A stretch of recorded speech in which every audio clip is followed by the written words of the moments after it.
সাব্বাহা লিল্লাহি মা ফিস সামাওয়াতি ওয়াল আরদ, আসমান জমিন এবং এত দুভয়ের মাঝে যা কিছু আছে সব কিছু আল্লাহর তাসবিহ পড়ে। সুবহানাল্লাহ বলেন। আপনি অবাক হবেন যে আপনার শরীরের অঙ্গ প্রত্যঙ্গ আল্লাহর তাসবিহ পড়ে। সুবহানাল্লাহ। কারণ আসমান জমিনের মাঝে এরাও তো আছে, ঠিক না? তবে মানুষকে একটু পরীক্ষার জন্য ওই যে কলবে ফি সুদুরিন নাস, যেখানে যে বক্ষের যে জায়গাটায় শয়তান ধোঁকা দেয় ওই জায়গাটাকে তৈরি করতে হয়। এটা অটোমেটিক জিকির করে না, এটাকে করাতে হয়, ঠিক না? আর শয়তানু জাসিমুন আলা কলবি ইবনে আদম, শয়তান আদম সন্তানের কলবের মধ্যে একেবারে কামড় মেরে বসে আছে। যদি আপনি জিকির করেন, ফাইদা যাকারাল্লাহ খানাসা, আপনি যদি আল্লাহর জিকির করেন শয়তান দৌড়ে পালায় যায় কলব থেকে। সুবহানাল্লাহ। ওটা আপনার কলবের মধ্যেই ধোঁকা দিবে। মাহফিল হচ্ছে, কারো কলবের মধ্যে একটা ধোঁকা দিচ্ছে, যাওয়ার দরকার নাই, কি লাভ হবে, কি শুনবা, কি দরকার, কোনো লাভ নেই, এই কথাগুলো বুঝায়, তাই না? শয়তান বোঝায় কি দরকার, ঘরে থাকো, দোকানে বসে থাকো, চা খাও, আড্ডা দাও। অথচ এইরকম আপনার আগে আপনার বাপ দাদা বা আপনার আত্মীয় স্বজন কত মানুষই দিছে, তারা কিন্তু কেউই দুনিয়াতে নাই, তাই ঠিক কিনা বলেন? সবাই কিন্তু এখন অনেকে চলে গেছে। ওরে বাবা গেল, দাদা গেল, কেউ তো ফিরে নাহি এলো। বাবা গেল, দাদা গেল, কেউ তো ফিরে নাহি এলো, ঠিক না?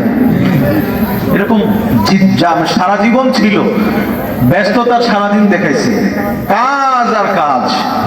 যেদিন রব্বে করিম আপনার আমার প্রাণ পাখিটাকে বা তাদের প্রাণ পাখিটাকে নিয়ে গেলেন, সেই দিনের পর কাজ আর দুনিয়ার নেই, ঠিক না?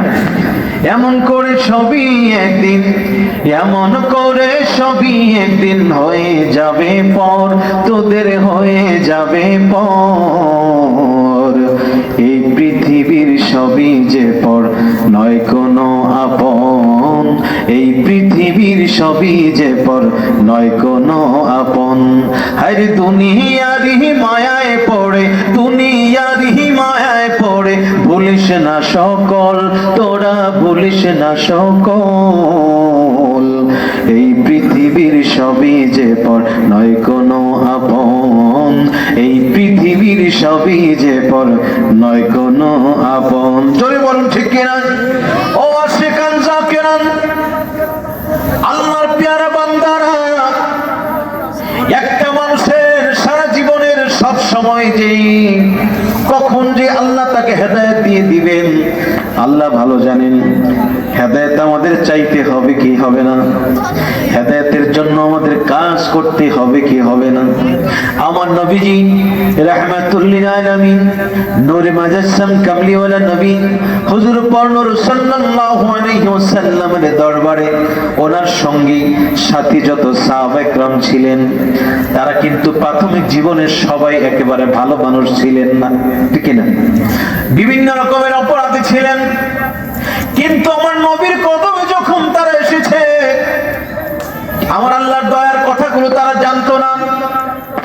আমার আল্লাহর ক্ষমা যে কত বিশাল, সেই বিশাল ক্ষমার কথা কিছু কিছু সাহাবায়ে কেরাম ইসলাম গ্রহণের আগে বুঝতো না। বলে এসে বলে নবীজির নুরানি জবান মুবারকের কথাগুলো শোনার পরে পরকালীন সত্য ভয় ভীতিগুলো যখন তারা শুনলো, হৃদয়ের মধ্যে যখন গাঁথলো, ভাবলো হায় রে হায়, যদি আমি পরকালে নাজাত পেতে চাই, পরকালে যদি চির শান্তির জান্নাত আমি যদি পেতে চাই, আমার এতগুলো অপরাধ কি আল্লাহ ক্ষমা করবে? কত অপরাধ করলাম। আরবের জমিনে মদ, নেশা, ব্যভিচার এগুলো অনেক বেশি ছিল। কে কতটা ব্যভিচারী করলো, জেনা করলো, এটা দিয়ে নিজে বাহাদুরি দেখাতো। নাউজুবিল্লাহ বলেন। আরবের জমিনে এতটা জঘন্য পরিবেশ ছিল। আমাদের কেবলা কাবা ঘরের চারপাশে হজের সময় তারা কি করত? উলঙ্গ করে নারীদেরকে তাওয়াফ করানোটাকে তারা সওয়াবের কাজ মনে করত। নাউজুবিল্লাহ বলেন। কাবা ঘরের ভিতরে মূর্তিগুলো প্রবেশ করায় রাখলো। তার মানে বোঝা গেল তাদের জঘন্যতা কত দূর চলে গেল। সেই মানুষগুলো কি আল্লাহর দরবারে নিরাশ হয়ে গেছে? কথা বলেন না, নিরাশ হয় নাই। কারণ আমার আল্লাহ তো, আল্লাহ বলছে ইন্না রহমতি সাবাকাত আলা গদাবি, আমার রহমতটা, আমি যে আল্লাহ দয়া করি বা আমি যে আল্লাহ ক্ষমা করি, সে ক্ষমাটা আমার গজব থেকে আমার ক্ষমা, আমার দয়া অনেক অনেক বেশি শক্তিশালী, অনেক বেশি বড়। জোরে কর না সুবহানাল্লাহ।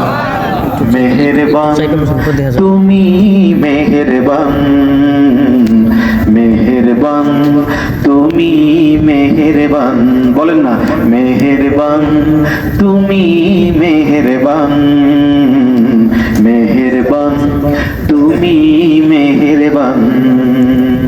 আমি পাপী গুনাহগার, তুমি ছাড়া কে আছে আর? আমি পাপী গুনাহগার, তুমি ছাড়া কে আছে আর? ক্ষমা করো ওহে প্রভু, তাওবা করি বারে বার। ইয়া রহিমু রহমান, মারহাবা বলেন। ইয়া কারিমু মেহেরবান, ইয়া রহিমু রহমান, ইয়া কারিমু মেহেরবান। মেহেরবান তুমি, মেহেরবান, মেহেরবান তুমি, মেহেরবান। আমার আল্লাহ দয়ালু। ও বান্দা, আল্লাহর পেয়ারা বান্দারা, আল্লাহর পরিচয় যখন আপনি পেলেন, আল্লাহ শুরু করলেন বিসমিল্লাহ দিয়ে, বিসমিল্লাহির রহমানির রহিম, ঠিক না? অথবা আলহামদুলিল্লাহি রাব্বিল আলামিন আর রহমানির রহিম। আমরা আল্লাহর পরিচয় পাওয়ার প্রথমেই জানতে পারলেন আল্লাহর জাতে পাক। নামটা শোনার পরে আমার আল্লাহ বুঝালেন, বান্দারে আমি আল্লাহ তোমার জন্য দয়ালু, অনেক দয়ালু। সুবহানাল্লাহ বলেন।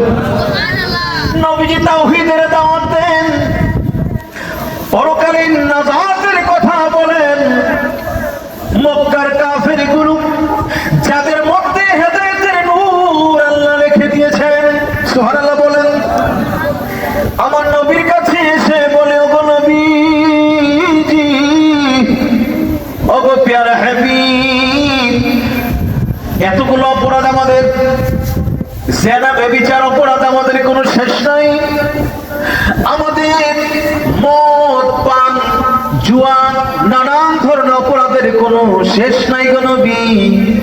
আমরা যদি কালিমা পড়ে মুসলমান হই, আমাদের গুনাহগুলো কি আল্লাহ মাফ করে দিবেন? সুবহানাল্লাহ বলেন। আল্লাহু আকবার। তিনি আল্লাহু আকবার, জোরে বলে আল্লাহু আকবার। ওগো প্যারা হাবিব, দাইয়াতুল কলবি রাদিয়াল্লাহু আনহু ইসলাম গ্রহণের আগে এমনই কথা বললেন, নবী গো, আমি এতটা পাষাণ্ড, আমি নিজ হাতে ছোট্ট নাবালিকা বৃষ্টি কন্যা সন্তানকে জীবন্ত আমি মাটির ভেতরে গেঁথে দিয়েছি গো নবী, এবং সবার পরে আমার নিজের কলিজার টুকরা মেয়েটিকে পর্যন্ত আমি রেহাই দেই নাই। ওগো নবীজি, আমাকে কি আল্লাহ মাফ করবে? এতটা অপরাধ করার পরে মাফ করবে? নবীজি কেঁদে দিলেন।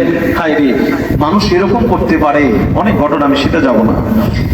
নবীজি বললেন, তারপরে শোনো, হ্যাঁ তুমি যা করেছো করেছো, এখন ফিরে আসো আল্লাহর দিকে, আল্লাহ তোমাকে ক্ষমা করে দিবেন। সুবহানাল্লাহ। আল্লাহ বললেন, বন্ধুগো আপনি বলে দেন, قل يا عبادي الذين أسرفوا على أنفسهم। ও আমার বান্দারা, আপনি বলে দেন আমি আল্লাহ আমার সৃষ্টিকুল, আমার সৃষ্টিকে আমি বান্দা বলবো, আমার ইবাদ বলবো, আমার বান্দারা আজকে এই ক্ষমার আয়াতে আমি আল্লাহ যে তাদেরকে ক্ষমা করব, এই ক্ষমার আয়াতে আপনি নিজে রাসূল, আপনি তাদেরকে আপনার বান্দা বলে ডাক দেন। জোরে কর না সুবহানাল্লাহ। একটু চিন্তা করে দেখেন তো, আল্লাহ পাক কি বলেন আমাদেরকে, আমরা কার বান্দা? আল্লাহর বান্দা। সে অসীম করুণাময় আল্লাহ বলছেন, বন্ধু আপনি বলে দেন, নবী গো আপনি বলে দেন, ইয়া ইবাদিয়াল্লাযীনা আসরাফু, ও আমার বান্দারা, সুবহানাল্লাহ বলেন। ওগো এ প্যারা হাবিব নবীজি, আপনি বলে দেন আমার বান্দারা যারা আসরাফ, একেবারে অনেক সীমালঙ্ঘন, অনেক অনেক বেশি অপরাধ করে ফেলেছো, তোমরাও আল্লাহর দরবারে রহমতের আশায় থাকো। সুবহানাল্লাহ বলে। কতটা অপরাধ, তোমার অপরাধের একটা সীমা থাকতে পারে, কিন্তু আমার রবের রহমতের, দয়ার রবের ক্ষমার কোনো সীমা থাকতে পারে না। তুমি আল্লাহর দরবারে ফিরে আসো। লা তাকনাতু মির রাহমাতিল্লাহ, আল্লাহর রহমত থেকে কখনো তুমি নিরাশ হইও না। সুবহানাল্লাহ। ক্ষমা দিবেন আল্লাহ, সাথে রহমত, সাথে দয়া দিবেন। কি ক্ষমা, সাথে দয়া। এই যে রমজান মাস চলে গেল, দিলেন রহমত, সাথে তারপরে ক্ষমা, ঠিক না? দয়া দিচ্ছেন আপনাকে, ও বান্দা তুমি আমাকে চিনো, বিসমিল্লাহির রহমানির রহিম। আমি আল্লাহ কে? তিনি দয়ালু, তিনি রহমান। সুবহানাল্লাহ বলেন। আমরা আল্লাহ কি? আমাদের কাছে খুব বেশি পরিচয় হচ্ছে আমার আল্লাহ আমাকে দয়া করেন, অনেক দয়া করেন, আমার আল্লাহ আমাকে ক্ষমা করেন। আল্লাহর জন্য অনেকগুলো লিল্লাহি আসমাউল হুসনা, অনেকগুলো আল্লাহর গুণবাচক নাম রয়েছে, সুন্দর সুন্দর নাম রয়েছে। এর ভিতরে আল্লাহর সবচেয়ে সুন্দর নামগুলো আমাদের জন্য, তিনি রহমান, তিনি গাফফার, তিনি আমাদের দয়াল আল্লাহ। আল্লাহু আকবার, আল্লাহু আকবার।